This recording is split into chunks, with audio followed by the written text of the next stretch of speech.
Bună, bună și bine v-am regăsit într-un nou videoclip.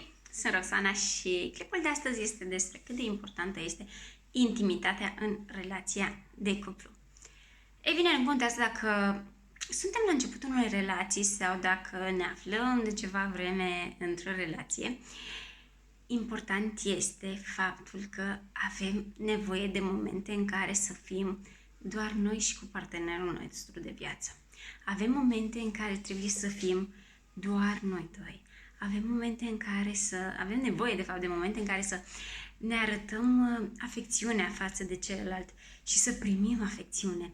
Avem nevoie să ne șușotim chestii la ureche, avem nevoie să ne spunem lucruri, să comunicăm, să ne împărtășim idei, vise, absolut orice. Ideea este că avem nevoie de momente de singurătate, momente de intimitate. Și de cele mai multe ori acestea se obțin din ce în ce mai greu.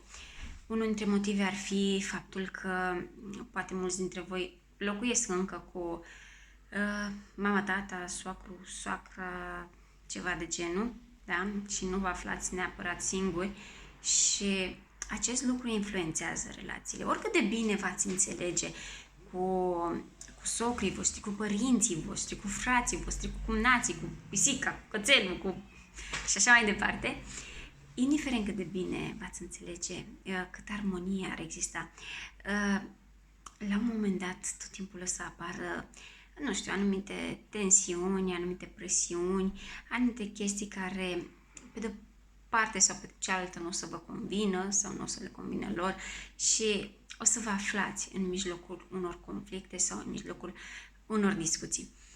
Tocmai de aceea este foarte important să reușim, ori de câte ori avem nevoie și să reușiți, bineînțeles, ori de câte ori aveți nevoie să petreceți timp doar voi cu partenerul vostru, dacă acest lucru nu vă este permis, pentru că poate locuiți și cu alte persoane, nu vă aflați singuri în casa voastră. Dar ce se întâmplă când locuiți singuri și deși vă aflați singuri, vă este foarte, foarte greu să găsiți acele momente de intimitate. Nu reușiți să vă coordonați în așa fel încât să aveți acele momente de tandrețe, de afecțiune, mângâieri. Pur și simplu stați unul lângă celălalt.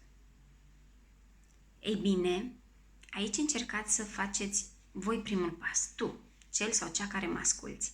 Încearcă să iei un pic atitudine. Dacă tu vezi că partenerul tău nu mai e la fel de afectuos cum era înainte, nu aștepta ca el să ia inițiativa. Ia-o tu. Nu aștepta ca el să vină către tine. Du-te tu către el. Pentru că poate lui nu îi lipsesc sau poate el nu e conștient de faptul că s-a îndepărtat un pic de tine. Și poate că trebuie să-l tragi un pic așa de mânecă. Poate că trebuie să-i aduci tu aminte, da? Și du-te tu către el. Fii tu cea care dă primul pas. Fii tu pentru că se pare că tu, da? Simți acea distanțare. Și caută tu să faci în așa fel încât să ai cât mai multe momente cu el, să ai cât mai multe momente în care nu știu, pur și simplu să te arunci în brațele lui, să-i șoptești lucruri la ureche sau să-i spui ceva amuzant. Indiferent despre ce este vorba, încearcă doar să petreci timp de calitate, nu cantitate cu partenerul de viață.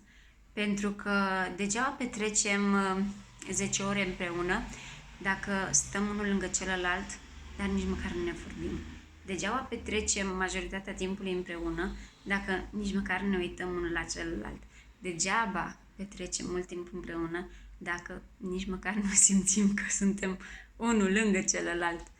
Ideea este că, indiferent cât de puțin timp ați petrece cu partenerul vostru, să fie un timp de care să vă bucurați, un timp în care să împărtășiți nu doar lucrurile rele, să împărtășiți și lucrurile bune, să vă spuneți lucruri frumoase, să vorbiți doar despre voi doi.